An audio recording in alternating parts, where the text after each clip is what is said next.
भारतीय संविधान का जो पहला अनुच्छेद है वो कहता है कि भारत राज्यों का संघ है। यानी भारत की जो संघीय व्यवस्था है उसकी विशेषताओं को हम लोग देखेंगे, उसके लक्षणों को देखने का प्रयास किया जाए। और अमेरिकी जो संघीय व्यवस्था है, जिसे कि आइडियल माना जाता है, संघीय व्यवस्थाओं में आइडियल जिस व्यवस्था को माना जाता है वो अमेरिकी संघीय व्यवस्था है। तो उससे और भारतीय संघीय व्यवस्था की तुलना भी की जाएगी। संघ के लिए, संघ के संदर्भ में दो शब्दों का हिंदी में प्रयोग होता है, एक संघ, दूसरा परिसंघ। इन दोनों के लिए अंग्रेजी के 3 शब्दों का प्रयोग होता है, यूनियन, फेडरेशन और कन्फेडरेशन। इन तीनों शब्दावलियों में बड़ा कन्फ्यूजन होता है, तो उसको हम लोग स्पष्ट रूप से देख लें। यूनियन, फेडरेशन, फेडरेशन और कन्फेडरेशन, कन्फेडरेशन। इन दोनों का हिंदी रूपांतर संघ ही होता है। इसका हिंदी रूपांतर परिसंघ है, परिसंघ। संघ या परिसंघ जब कई राज्य इकाइयां मिलकर एक इकाई का निर्माण करती हैं तो उसे हम संघ या परिसंघ कहेंगे। तो ये तो कॉमन है दोनों में कि संघ या परिसंघ, कई राज्य इकाइयां, मान लिया यहाँ 3 राज्य इकाइयां मिलकर बना रही हैं, यहाँ भी वही 3 इकाइयां मान लीजिए हैं, ये 3 इकाइयां मिलकर संघ या परिसंघ का निर्माण कर रही हैं। इस परिसंघ में क्या है कि ये जो राज्य इकाइयां हैं ये पूर्णतः संप्रभु है, ये अपनी संप्रभुता इस परिसंघ को समर्पित नहीं करती हैं, अपनी संप्रभुता अपने पास बनाए रखती हैं। किसी उद्देश्य को प्राप्त करने के लिए ये तीनों लोग मिलकर एक परिसंघ बनाए हैं, उसका अपना एक संविधान बनाया है, किस तरह से हमें रहना है, लेकिन ये अपनी संप्रभुता शक्ति परिसंघ को समर्पित नहीं किए हैं। संप्रभु ये है, इनकी संप्रभुता इनके पास है, तो जब संप्रभुता इनके पास है तो स्वतंत्र है कुछ भी करने को, तो ये इस परिसंघ से बाहर आ सकते हैं, ये इस परिसंघ से बाहर आ सकते हैं। इस परिसंघ को बहुत कम अधिकार होते हैं, अधिकांश अधिकार इन संप्रभु राज्य इकाइयों के पास होते हैं, तो यहाँ परिसंघ बड़ा कमजोर होता है। अगर इसके संविधान में परिवर्तन करना होगा तो सभी जो संप्रभु राज्य इकाइयां हैं उनकी पूर्ण सहमति से ही उसमें परिवर्तन हो सकता है। ठीक, यहाँ क्या है, यहाँ ये जो राज्य इकाइयां मिलकर संघ या यूनियन या फेडरेशन का निर्माण की है, तो यहाँ ये अपनी संप्रभुता, ये पूर्ण संप्रभु नहीं है, क्योंकि इनके पास कुछ शक्ति है, कुछ विषय इनके पास है, कुछ विषय इनके पास है, विषयों का बंटवारा किया गया है। तो जितने विषय इनके पास है उन्हीं विषयों में ये स्वतंत्र है, अन्य विषयों के संदर्भ में ये स्वतंत्र नहीं है, यानी इनके पास संपूर्ण संप्रभुता नहीं है, तो ये बाहर नहीं आ सकते, ये बाहर नहीं आ सकते। यहाँ से बाहर मान लीजिए ये तीनों लोग बाहर हो जाए तो ये परिसंघ क्या होगा, समाप्त हो जाएगा, तो परिसंघ विनाशी हो सकता है। यहाँ ये बाहर नहीं आ सकते तो ये अविनाशी होगा, तो परिसंघ विनाशी हो सकता है लेकिन संघ हमेशा अविनाशी होगा। दूसरा कि यूनियन और फेडरेशन में क्या अंतर है, तो फेडरेशन का उदाहरण है अमेरिका, यूनियन का उदाहरण कनाडा, भारत है। कनाडा या भारत, क्योंकि भारत की जो संघीय व्यवस्था है वो कनाडा के पैटर्न पे है। इन दोनों में जो अंतर है यूनियन और फेडरेशन में, इन दोनों के निर्माण के पैटर्न में जो अंतर है उसी से इन दोनों में अंतर दिखता है। अमेरिकी संघ का निर्माण किस प्रकार से हुआ, किस पैटर्न पे हुआ, और कनाडाई संघ का निर्माण किस पैटर्न पे हुआ, तो उस निर्माण के पैटर्न में, निर्माण के प्रोसेस में जो अंतर है वही अंतर इनमें परिलक्षित होता है, तो उसको हम लोग अभी देखेंगे। दुनिया का सबसे पुराना संघ है अमेरिकी संघ, दुनिया का सबसे पहला और सबसे पुराना संघ है अमेरिकी संघ। तो विद्वान उस संघ, अमेरिकी संघ की जो विशेषताएं हैं, जो लक्षण है, उसी को आइडियल मानते हैं, उसी को अमेरिकी संघ के जो लक्षण है उसी को आइडियल माना जाता है। और दूसरे किसी शासन व्यवस्था में अगर वो लक्षण दिखते हैं तो उसे विद्वान संघीय व्यवस्था स्वीकार करते हैं, लेकिन आवश्यक नहीं है कि अमेरिकी संघीय व्यवस्था के सभी लक्षण किसी शासन व्यवस्था की संघीयता को प्रमाणित करें। उसमें से कुछ मौलिक लक्षण है जो कि होने ही चाहिए किसी भी संघ में। तो वो मौलिक लक्षण क्या है? पहला, दोहरी सरकार। दूसरा, संविधान की सर्वोच्चता, संविधान की सर्वोच्चता, और संविधान में कैसा लिखित संविधान हो, लिखित संविधान, और ये संविधान लिखित में भी कैसा हो, कठोर हो, शक्तियों का स्पष्ट वितरण हो, शक्तियों का स्पष्ट वितरण हो, और शक्तियों के स्पष्ट वितरण के साथ स्वतंत्र न्यायपालिका और द्विसदनीय विधायिका।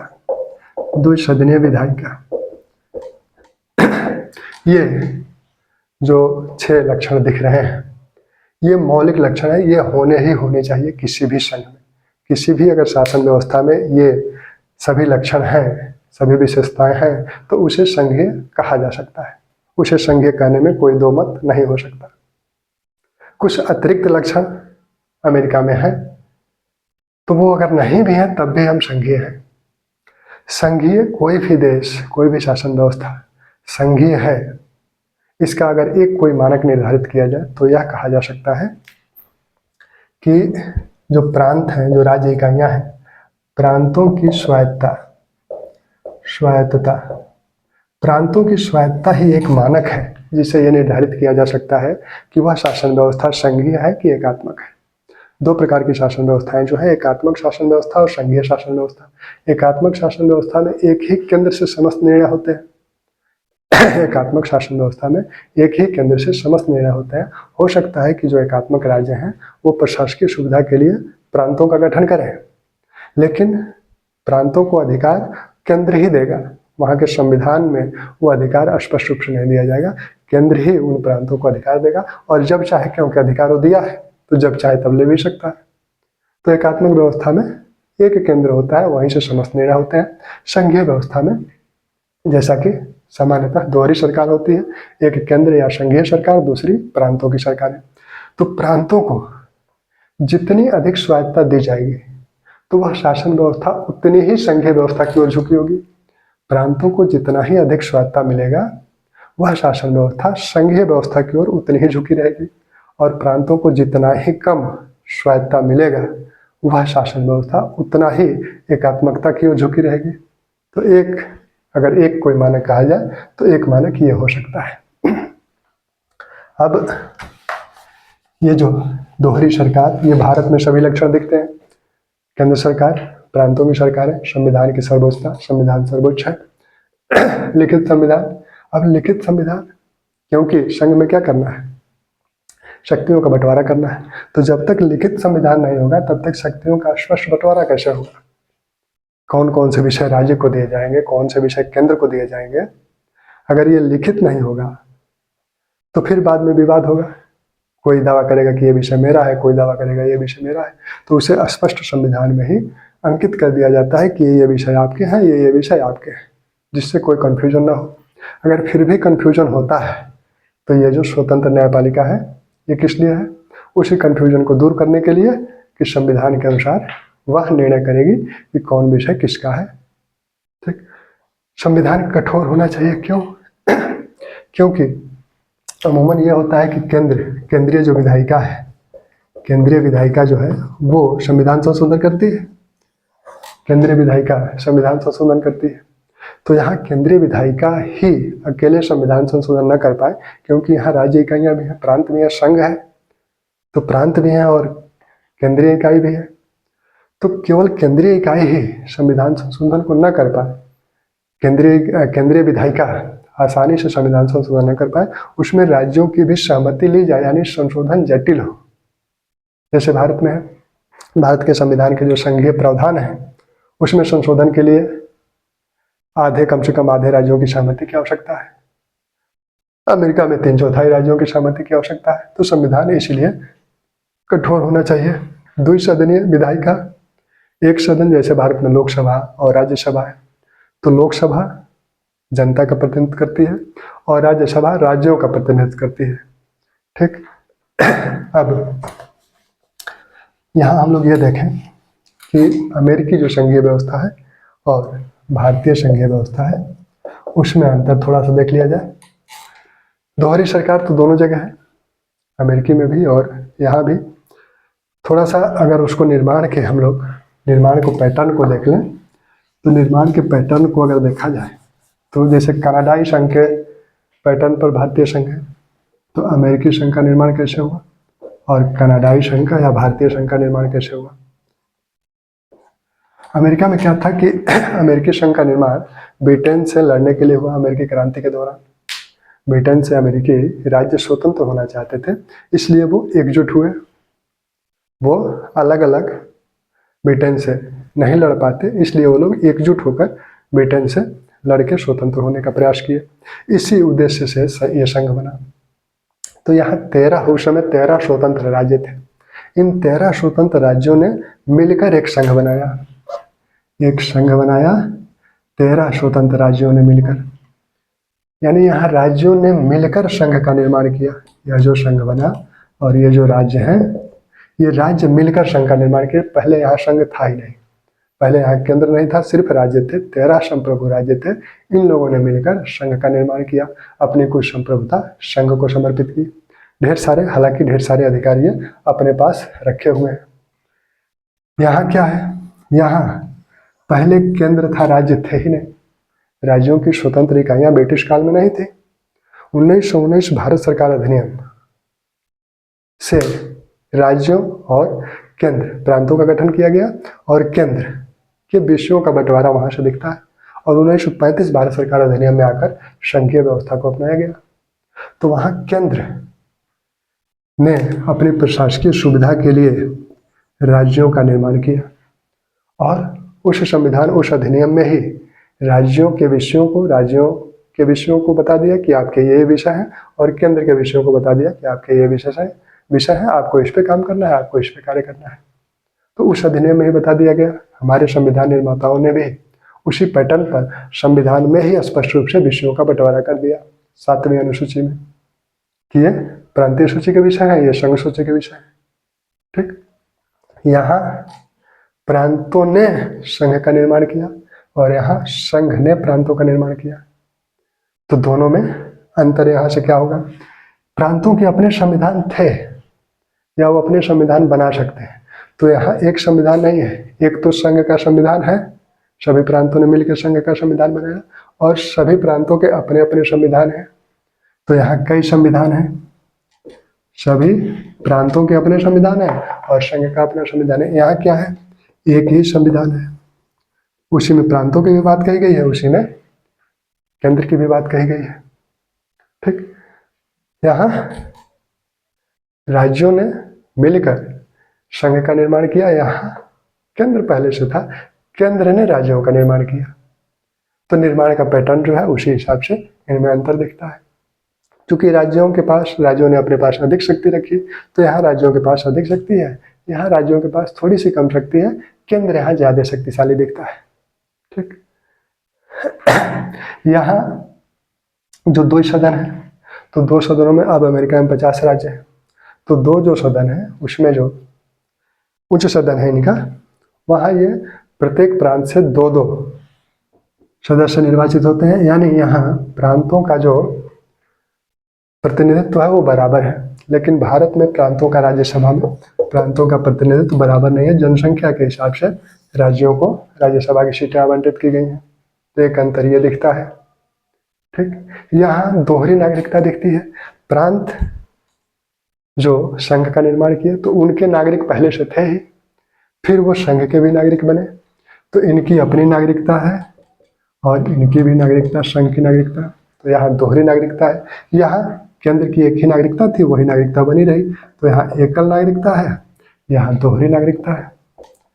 ठीक, यहाँ एकल नागरिकता है, यहाँ दोहरी नागरिकता है। अब न्यायालय के संदर्भ में देखिए, इनके संविधान अपने अलग है, इनके संविधान अपने अलग है।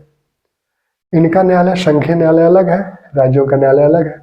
राज्यों का न्यायालय राज्य का जो संविधान है, राज्य के जो कानून है उसके अनुसार न्याय निर्णय करता है, और संघीय न्यायालय संघ का जो संविधान है, संघ के जो कानून है उसके अनुसार न्याय निर्णय करता है। तो यहाँ न्यायालय की 2 पद्धतियाँ हैं, राज्य के अपने न्यायालय है, संघ के अपने न्यायालय है। यहाँ क्या है, भारतीय और कनाडाई संघ में यहाँ न्यायालय एकीकृत है, अधीनस्थ न्यायालय, उच्च न्यायालय और सर्वोच्च न्यायालय। तो एक कड़ी, न्यायालयों की एक कड़ी नीचे से ऊपर तक बनी हुई है। एक ही संविधान है और ये सभी न्यायालय केंद्रीय कानून और राज्य कानून, केंद्र जो कानून बनाता है और राज्य जो कानून बनाते हैं, उन ये सभी न्यायालय उन दोनों कानूनों के अनुसार न्याय निर्णय करते हैं। जिस तरह का मैटर होता है उस कानून के अनुसार वो न्याय निर्णय करते हैं। तो यहाँ न्यायालय एकीकृत है, एक ही कड़ी है। वही राज्य के कानूनों और केंद्रीय कानूनों दोनों के अनुसार न्याय निर्णय करते हैं। यहाँ न्यायालय अलग अलग है। ठीक, तो ये कुछ अंतर हैं। अब इन्हीं अंतरों के आधार पर भारतीय जो संघीय व्यवस्था है, उसके जो संघ है भारत का, इस संघ के संदर्भ में जिन लोगों ने संघ की, भारत की जो संघीय व्यवस्था है उसको वास्तव में संघीय व्यवस्था माना है, पहले उनको हम लोग देख लें। एपेलवी कहते हैं कि भारतीय जो संघ है वो पूर्णतः, एपेलवी कहते हैं कि भारतीय संघ पूर्णतः संघ है, पूर्णतः संघ है। एपेलवी का मानना है कि भारतीय संघ पूर्णतः संघ है। मॉरिस जोन्स कहते हैं कि सहमति वाला संघ है ये। मॉरिस जोन्स कहते हैं कि सहमति वाला संघ है, सहमति वाला संघ है। ठीक, फिर आइवर जेनिंग्स वो कहते हैं कि दरअसल ये मजबूत केंद्र वाला संघ है। आइवर जेनिंग्स कहते हैं कि मजबूत केंद्र वाला संघ है। आइवर जेनिंग्स कहते हैं मजबूत केंद्र वाला संघ है, केंद्र वाला संघ है। लेकिन यह राष्ट्र की एकता और उसके विकास के लिए एक अनोखा कवच बनाए हुए है। यह मजबूत केंद्र वाला तो संघ है, लेकिन मजबूत केंद्र वाला संघ है क्यों? क्योंकि इसने राष्ट्र की एकता और उसकी तरक्की या विकास के लिए एक कवच का निर्माण किया हुआ है। तो यह मूलतः संघ है, इनके अनुसार यह मूलतः संघ है, परंतु इसने राष्ट्र की एकता और विकास के लिए एक कवच का निर्माण किया है। एक कवच, वो कवच क्या है? जब राष्ट्र पर खतरा आएगा तो केंद्र प्रभावी हो जाएगा, राष्ट्र की एकता को बचाएगा। ग्रेनवेल ऑस्टिन कहते हैं कि भारतीय जो संघ है वो सहकारी संघवाद है। ग्रेनवेल ऑस्टिन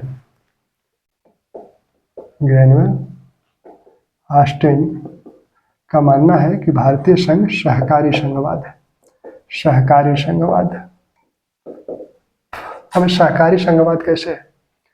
सहकारिता का क्या मतलब है? सहकारिता का मतलब है एक साथ मिलकर कार्य करना।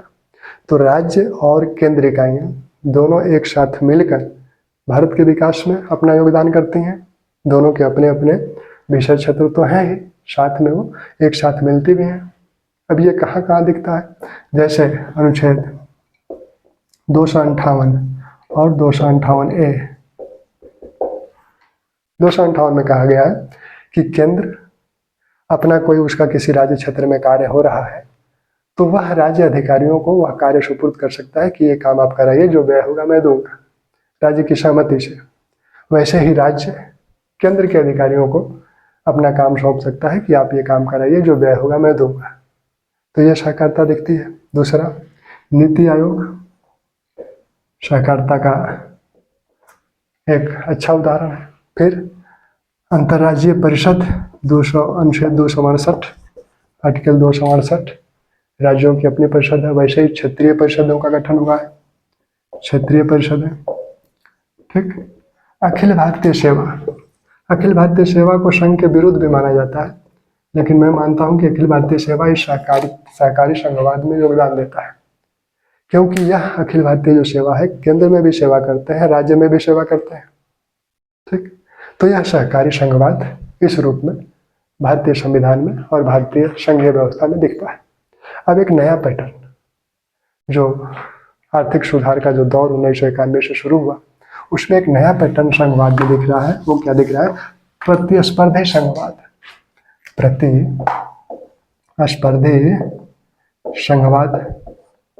प्रतिस्पर्धी संघवाद क्या है? कि इसमें प्रत्येक राज्य इकाई, प्रत्येक जो प्रांतीय इकाई है, वो अपने विकास के लिए प्रतिस्पर्धा कर रही है। सभी राज्य इकाइयाँ ये चाहते हैं कि हमारे यहाँ ज़्यादा एफडीआई आए, हमारे यहाँ ज़्यादा एफडीआई आए। एफडीआई आएगी कैसे? जब हम अपने इंफ्रास्ट्रक्चर को डेवलप कर लेंगे। नीति आयोग जो भी रिपोर्ट इस समय दे रहा है, वो शिक्षा संबंधी रिपोर्ट हो, स्वच्छता संबंधी रिपोर्ट हो, उन सभी रिपोर्टों में वो राज्यों की ग्रेडिंग कर रहा है कि कौन परफॉर्मेंस है, कौन अग्रणी है। तो इस तरह से राज्यों में अपने विकास के लिए एक होड़ लगी हुई है, तो वह प्रतिस्पर्धी संघवाद को इंगित करता है। अभी तक तो ये दिखा कि भारत की संघीय व्यवस्था है, संघ है ये, लेकिन इसकी आलोचना भी की जाती है कि ये संघ नहीं है। केसी हेयर कहते हैं कि ये अर्धसंघ है। केसी हेयर कहते हैं कि ये अर्धसंघ है या अल्पसंघ है, या अल्पसंघ है। अर्धसंघ है या अल्पसंघ है, ये कैसे? वो कहते हैं कि इसमें संघीय जो विशेषताएं हैं, संघीय जो लक्षण है वो बहुत कम है। यहाँ केंद्र हावी है, इसलिए ये अर्धसंघ है, अल्पसंघ है। अब ये अर्धसंघ या अल्पसंघ कहाँ से दिखता है, कैसे दिखता है? तो जो विभाजन है शक्तियों का 7वीं अनुसूची में जो दिखता है, 7वीं अनुसूची में जो विभाजन है, संघीय सूची, संघीय सूची, प्रांतीय सूची, प्रांतीय सूची और समवर्ती सूची। समवर्ती सूची, संघीय सूची, प्रांतीय सूची और समवर्ती सूची, तो इन दोनों में तो कोई विवाद है नहीं। संघीय सूची में जो विषय है उस पर केंद्रीय विधायी का कानून बनाएगी, प्रांतीय सूची के जो विषय है उस पर प्रांतीय विधायी का कानून बनाएगी, प्रांतीय सरकार उसको क्रियान्वित करेगी। लेकिन जो समवर्ती सूची है, इस सूची में जितने विषय हैं उन विषयों पर ये दोनों लोग कानून बना सकते हैं। लेकिन अगर एक ही विषय पर दोनों ने कानून बनाया है, केंद्र ने भी और प्रांत ने भी, तो केंद्र का कानून प्रभावी माना जाएगा। तो यहाँ केंद्र प्रभावी हो गया, ठीक। दूसरा, जो विषय इन सूचियों में, इन दोनों सूचियों में नहीं है, वो अवशिष्ट विषय जो है, अवशिष्ट जिन्हें शक्तियाँ कहा जाता है, अवशिष्ट शक्तियाँ, अवशिष्ट शक्तियाँ ये केंद्र को दी गई है, केंद्र को। और अमेरिका में क्या है, ये राज्य को दी गई है। अवशिष्ट शक्तियाँ भारतीय और कनाडाई व्यवस्था में केंद्र को दी गई हैं, अमेरिका में ये राज्य को दी गई है। तो यहाँ से भी केंद्र प्रभावी हो जाता है, केंद्र के पास ज़्यादा शक्तियाँ आ जाती हैं, यहाँ से भी केंद्र के पास ज़्यादा शक्तियाँ आ जाती हैं, ठीक। दूसरा, प्रांतों में राज्यपाल की नियुक्ति, प्रांतों में राज्यपाल की नियुक्ति, अनुच्छेद आर्टिकल 153, 155। प्रांतों की कार्यपालिका का प्रमुख राज्यपाल होगा, लेकिन उसकी नियुक्ति कौन करेगा? उसकी नियुक्ति राष्ट्रपति द्वारा की जाएगी, उसकी सेवा शर्तों का निर्धारण केंद्र करेगा। तो राज्यपाल एक तरह से केंद्र का एजेंट बन के रह जाता है, लेकिन है क्या? राज्य की कार्यपालिका का प्रमुख है। तो राज्य की कार्यपालिका का प्रमुख केंद्र के पक्ष में है, केंद्र का एजेंट है, तो राज्य स्वायत्त कैसे होगा?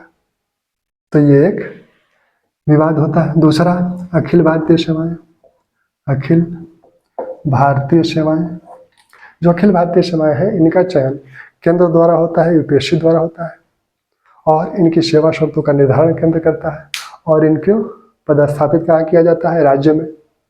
तो जो व्यक्ति आपकी सेवा शर्तों का निर्धारण कर रहा है, जो आपको नियुक्त कर रहा है, जो आपको बर्खास्त कर सकता है, आप उसके प्रति वायस होंगे कि राज्य के प्रति वफादार होंगे। तो माना जाता है कि अखिल भारतीय सेवाएं केंद्र के प्रति वफादार होती हैं। इसका विरोध राज्यों द्वारा हमेशा किया जाता है। तो ये भी संघ के विरुद्ध बताया जाता है कि यह संघ के लक्षणों के विपरीत है। फिर एक ही निर्वाचन आयोग, एक ही लेखा परीक्षण प्रणाली, लेखा परीक्षण निर्वाचन आयोग, जो राज्य विधानमंडल के चुनाव है, जो केंद्रीय विधायिका के चुनाव है, वो सब निर्वाचन आयोग ही कराता है। दूसरा, लेखा परीक्षण, सीएजी, कैग, नियंत्रक एवं महालेखा परीक्षक एक ही है जिसकी नियुक्ति केंद्र द्वारा होती है, और उसकी सेवा शर्तों का निर्धारण भी केंद्र द्वारा किया जाता है, राष्ट्रपति उसे नियुक्त करता है। तो इस प्रकार ये कहा जाता है कि ये भी संघ के विरुद्ध है। फिर 257, आर्टिकल 257, जिसमें केंद्र राज्यों को निर्देश देता है, संचार व्यवस्था आदि को बनाए रखने के लिए केंद्र राज्यों को निर्देश देता है। इस निर्देश को भी बुरा माना जाता है, और कहा जाता है कि केंद्र यहाँ राज्यों को नियंत्रित कर रहा है। फिर अनुच्छेद आर्टिकल 355 में कहा जाए राज्य पर कोई संकट उत्पन्न होता है तो केंद्र वहाँ आएगा राज्य की रक्षा के लिए। तो ये तो मान लीजिए सहकारी संघवाद की बात हो जाएगी। ये भी दोनों सहकारी संघवाद में आ सकते हैं। इन दोनों का भी उल्लेख हम सहकारी संघवाद में कर सकते हैं क्योंकि साथ मिलकर वो दोनों का कार्य कर रहे हैं। 355 अनुच्छेद 256 57 और आपातकाल में अनुच्छेद 352 से 360, अनुच्छेद 352 जिसमें समस्त शक्तियां केंद्र के पास हो जाती हैं।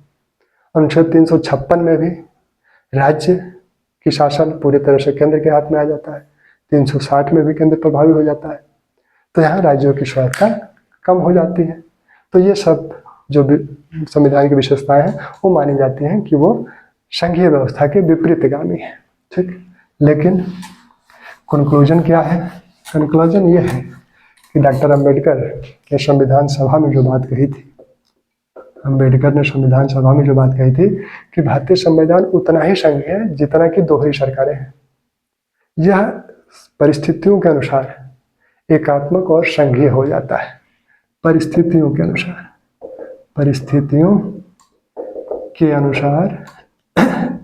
एकात्मक और संघीय हो जाएगा। सर्वोच्च न्यायालय ने क्या कहा? सर्वोच्च न्यायालय ने कहा कि भारत में जो राज्य हैं, जो प्रांत हैं, वो केंद्र के उपग्रह नहीं है, उसके पीछे चक्कर नहीं लगा रहे हैं और उनको शक्ति केंद्र से नहीं मिली है, उनको शक्ति संविधान से मिली है। जो भारत के राज्य हैं, प्रांत हैं, वो केंद्र के उपग्रह नहीं है, उनको शक्ति केंद्र नहीं दे रहा है, उनको शक्ति संविधान से मिली है। ठीक, हाँ, आपातकालीन जैसे कुछ अपवाद हैं। सर्वोच्च न्यायालय कहता है कि आपातकाल अपवाद है, यह नियम नहीं। अपवाद नियम नहीं होते। भारतीय जो शासन व्यवस्था है वो मूलतः संघीय शासन व्यवस्था है। हाँ, अपवाद स्वरूप वह कुछ ऐसे प्रावधान हैं कि वहाँ केंद्र प्रभावी हो जाता है, लेकिन वो अपवाद है, वो नियम नहीं है। सैद्धांतिक रूप से भारतीय शासन व्यवस्था संघीय शासन व्यवस्था है। हम लोग भी इसी को मानेंगे कि भारतीय शासन व्यवस्था संघीय शासन व्यवस्था है। ठीक, तो उम्मीद है कि आपको जो है संघीय व्यवस्था के लक्षणों और विशेषताओं और अमेरिकी संघीय व्यवस्था से जो अंतर है या परिसंघ का जो अंतर है वो स्पष्ट हो गया होगा। ठीक।